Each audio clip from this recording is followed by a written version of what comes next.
नमस्कार विद्यार्थी मित्रांनो, कॉम्पिटेटिव्ह एक्झाम या यूट्यूब चॅनलवर तुमचं स्वागत आहे. आज आपण यशाची परिक्रमा मार्च 2026ची जी काय आहे त्यातील दुसरा चॅप्टर आहे राजकीय व घटनात्मक, ते सविस्तरपणे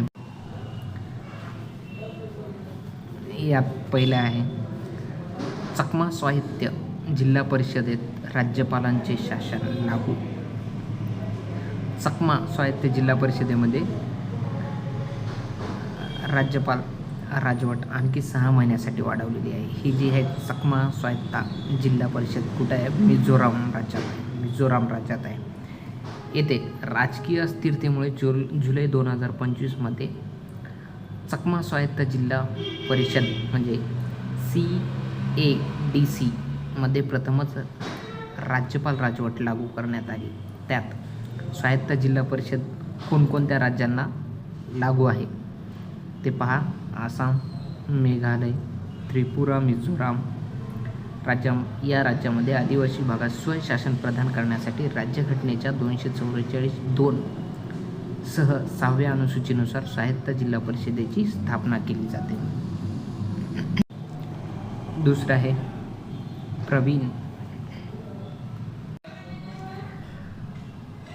प्रवीण विशिष्टी यांची दक्षता आयुक्त म्हणून नियुक्ती करण्यात आली. लक्षात ठेवा, दक्षता आयुक्त, केंद्रीय दक्षता जे आयुक्त आहे त्यातील सध्याचे आयुक्त कोण आहेत म्हणजे प्रवीण विशिष्टी आहेत. हे बिहार कॅडरचे IPS अधिकारी आहेत.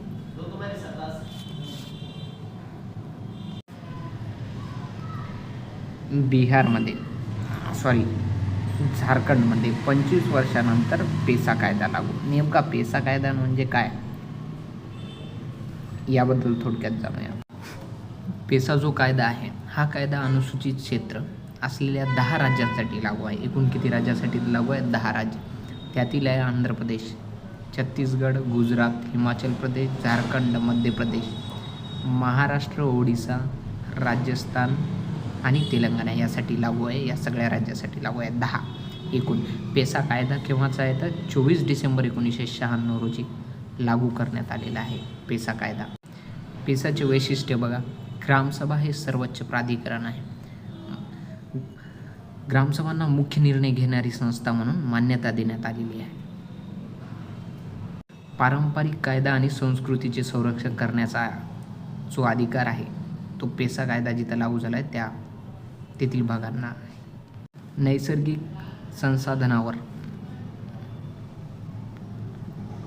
संसाधनावर नियंत्रण. ग्रामसभांना वनोपज, गावातील जलस्रोत आणि सामुदायिक जमिनीवर अधिकार आहे.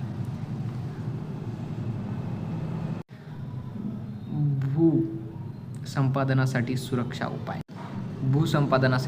उपाय. ग्रामसभांशी सल्लामसलत केल्याशिवाय कोणतीही जमीन संपादित केली जाऊ शकत नाही आणि जमिनीचे अवैध हस्तांतरण रद्द केले जाऊ शकते. परत दुसरं आहे वैशिष्ट्य ह्याच्यामध्ये पेसाचं, स्थानिक प्रशासनाचा अधिकार. गावे, बाजारपेठ, सावकारी व दारू याचे नियमन करतात. तसेच सरकारी योजनेच्या लाभार्थ्याची निवडसुद्धा ते स्वतः करतात. पेसा जो कायदा आहे कोणाला लागू झाला? झारखंड राज्याला लागू करण्यात आला. पेसा कायदा झारखंड राज्य स्थापनेनंतर तब्बल 25 वर्षानंतर पेसा कायदा 1996चा आहे. 24 डिसेंबरचा काहीतरी डेट लक्षात ठेवा लागू आहे. अधिसूचना नियम हे एकूण 13 जिल्ह्यामध्ये पूर्णपणे आणि 3 जिल्ह्यामध्ये अंशतः लागू होतं. झारखंडमध्ये 13 जिल्ह्यामध्ये पूर्णपणे आहे आणि 3 जिल्ह्यामध्ये अंशतः लागू आहे. ज्यात झारखंडच्या प्रमुख आदिवासी बहुल प्रदेशांचा सुद्धा समावेश आहे. राज्यघटनेच्या 5व्या अनुसूचीमध्ये 10 राज्यापैकी केवळ ओडिशा आणि पेसा लागू करणे बाकी आहे. बाकी सगळ्या राज्यांनी लागू केलेला आहे. आता दुसरी पाहूया. नितीन नबीन जे भाजपचे काय नवीन राष्ट्रीय अध्यक्ष नितीन नबीन. लक्षात ठेवा, 45 वर्षीय नबीन हे भाजपचे आजवरचे सर्वात तरुण राष्ट्रीय अध्यक्ष म्हणून बनले आहे. यापूर्वी हा मान कुणाला होता? अमित शहाकडे होता. नितीन नबीन जे आहेत ते 2006मध्ये बांकीपूर पोटनिवडणुकीतून आमदार लढवले होते. त्यांचे वडील एक्सपायर झाल्यानंतर. बिहार भाजपचे जनरल सेक्रेटरी ते पक्षाचे राष्ट्रीय कार्यकारिणी सदस्य असे अनेक महत्त्वाच्या पदावर त्यांनी नजदीकमध्ये काम केलेले आहे. भारतीय जनता युवा मोर्चाचे ते राज्यप्रमुख देखील होते. पुढे 77वा प्रजासत्ताक दिन साजरा करण्यात आलेला आहे.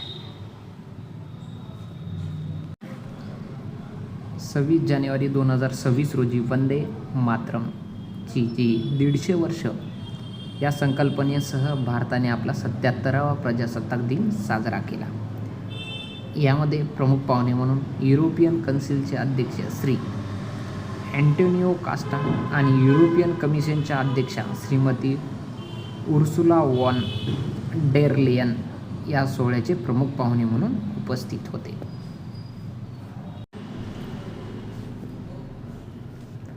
अँटोनियो कोस्टा जे आहेत ते पोर्तुगीजचे पंतप्रधान असताना 2017मध्ये पंतप्रधान मोदींनी त्यांना परदेशी भारतीय नागरिक कार्ड प्रदान केले होते.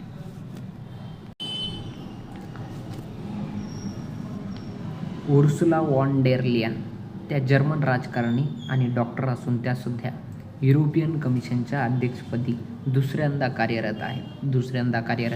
पहिल्यांदा 2019मध्ये त्यांची पहिल्यांदा निवड झाली होती. ते या पदावर विराजमान होणाऱ्या पहिल्या महिला ठरल्या होत्या.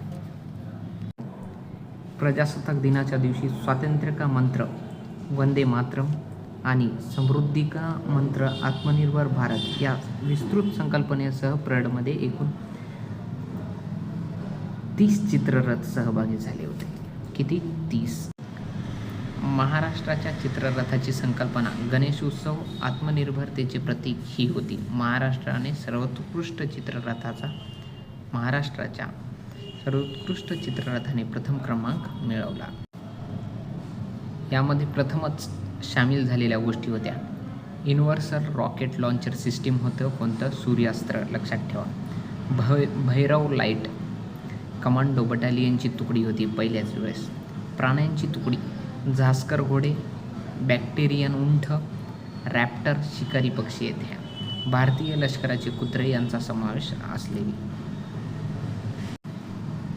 एक प्रतिष्ठित 61 कॅल्वरी रेजिमेंट यावर्षी प्रथमच लढाऊ युद्धसामग्रीसह तिथे दिसली. परत तोफखान्यातून शाखेतून नव्याने उभारलेले शक्तिबान रेजिमेंटसुद्धा परेडला हजर होते. ज्युरीच्या निर्णयानुसार जे होते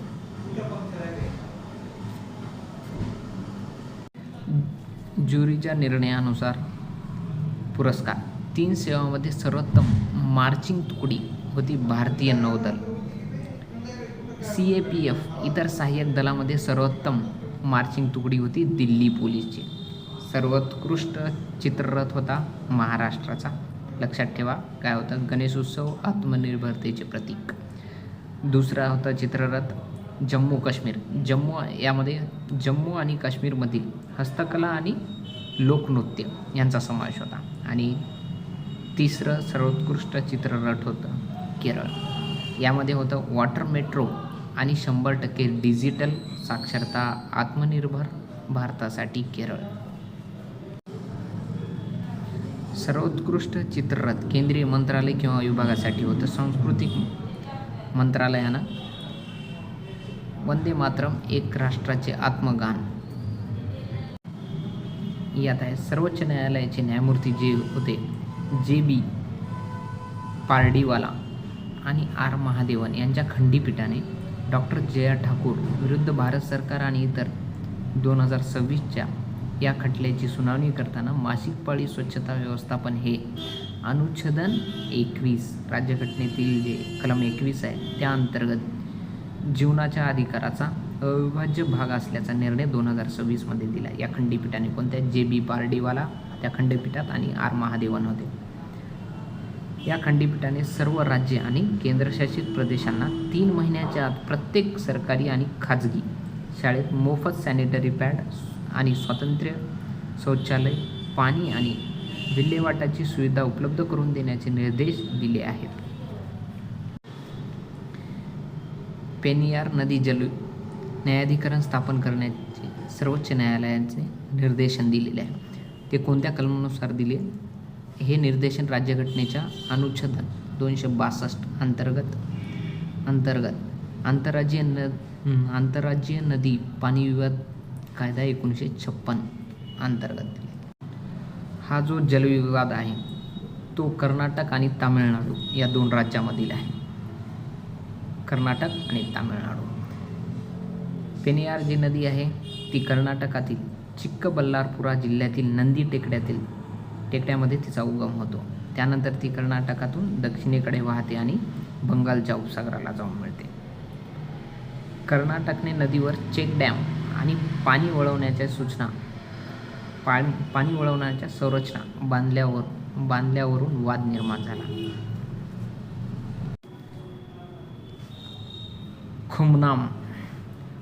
खुमनाम खेमचंद सिंह मणिपूरचे नवीन काय आहेत? मुख्यमंत्री आहेत.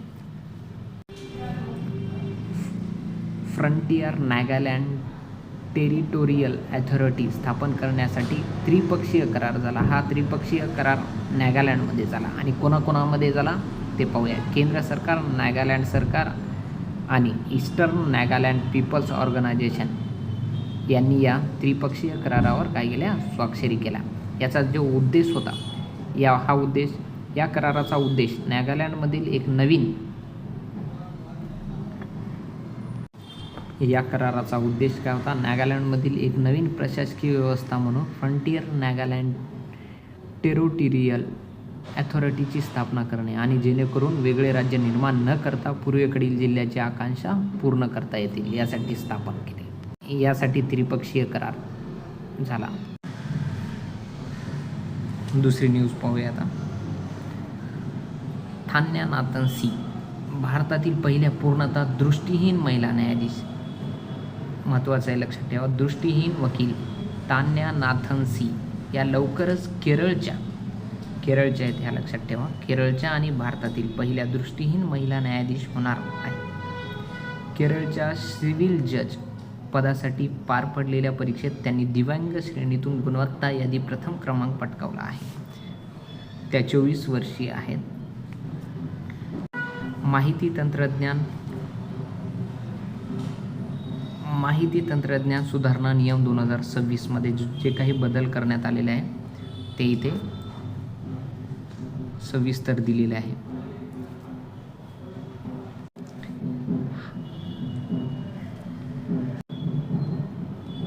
लोकसभा अध्यक्ष ओम बिर्ला यांच्या विरुद्ध अविश्वासाचा प्रस्ताव. विरोधी पक्षाच्या खासदारांनी लोकसभा अध्यक्ष ओम बिर्ला यांच्या विरुद्ध अविश्वासाचा प्रस्ताव मांडला आणि या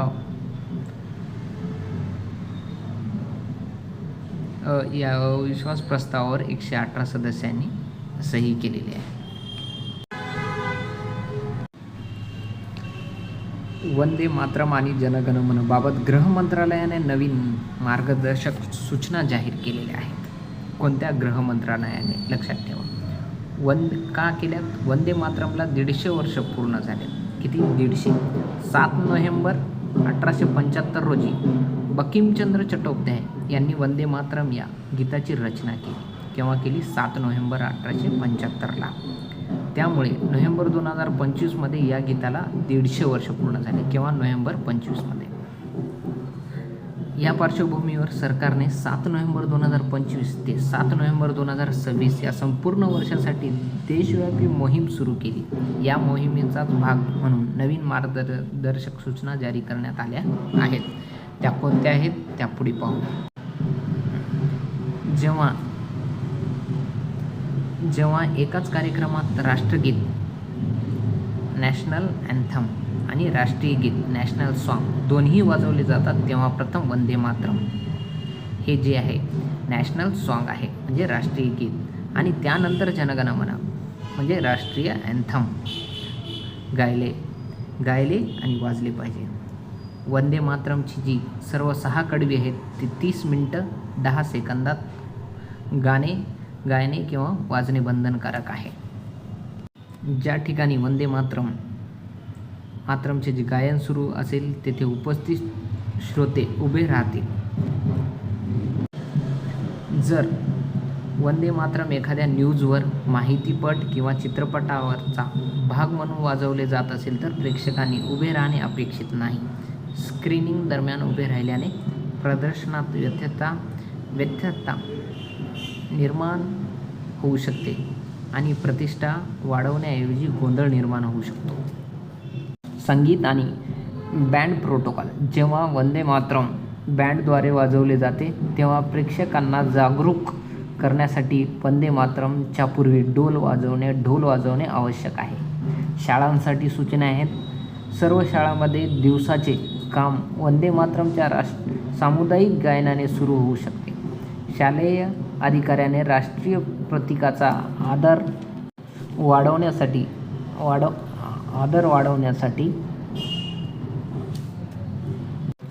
वाढवण्यासाठी राष्ट्रीय गीताचे गायन लोकप्रिय करण्यासाठी पुरेशी तरतूद करण्याचे निर्देश देण्यात आले आहेत. गाण्याचे वाजण्याचे प्रसंग सांगितले. वंदे मातरम आता विशिष्ट उच्चस्तरीय अधिकृत कार्यक्रमासाठी अनिवार्य आहे. राष्ट्रपती राज्यपालाचे कार्यक्रम.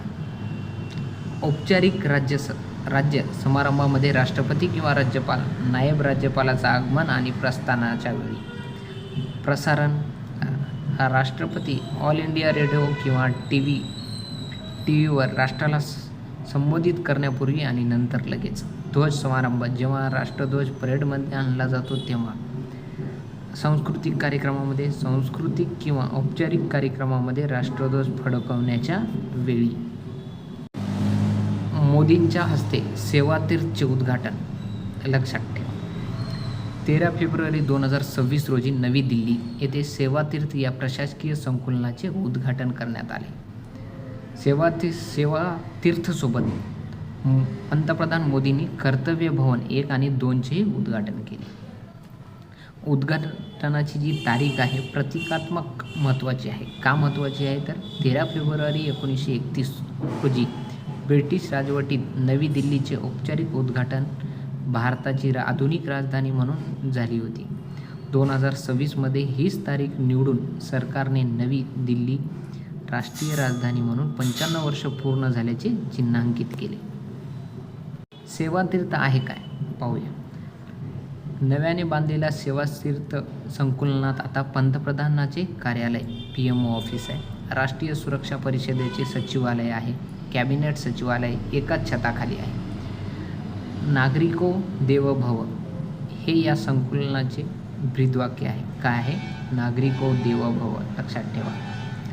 3 परस्पर जोडलेल्या या इमारती आहेत. पहिला आहे सेवातीर्थ, इथं पंतप्रधानाचं कार्यालय आहे. आणि दुसरं आहे सेवातीर्थ 2 कॅबिनेट सचिवालय आहे तिथे. सेवातीर्थ 3मध्ये राष्ट्रीय सुरक्षा परिषद सचिवालय आणि राष्ट्रीय सुरक्षा सल्लागार कार्यालय आहे.